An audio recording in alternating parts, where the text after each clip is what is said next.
নমস্কাৰ বন্ধুসকল,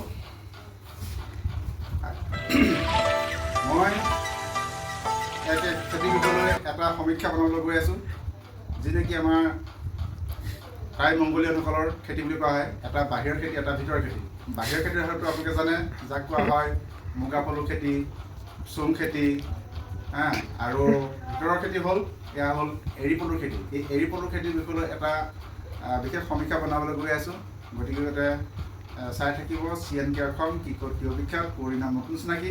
গতিকে মানুহে হয়তো পলু পুহি আছে, কিন্তু এজনী পখিলাই কিমানটা কণী পাৰে বা এটা পলুৱে কিমানটা পাত খায়, এইখিনি কোনো অনুধাৱন কৰা নাই।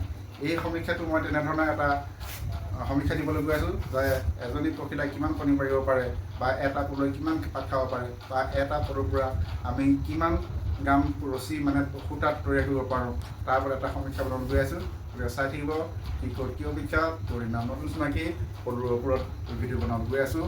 নিশ্চয় CNK অসম ইউটিউব ব্লগত চাব আৰু নিশ্চয় কমেণ্ট দিব আৰু শ্বেয়াৰ কৰিব। ধন্যবাদ। ৰং বয় বয়।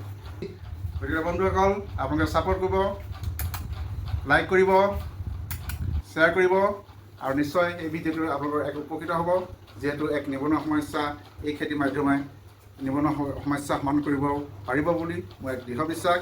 আমি কৰ্মৰ ওপৰত চাকৰিৰ মাজতে যি সময় পাওঁ, তাৰ মাজতে এক সময় দিওঁ, আৰু এই সময়ৰ পৰাই আমি এটা বিশেষ অভিজ্ঞতা ল'বলৈ গৈ আছোঁ। ধন্যবাদ। নিশ্চয় ছাপোৰ্ট কৰিব। ধন্যবাদ।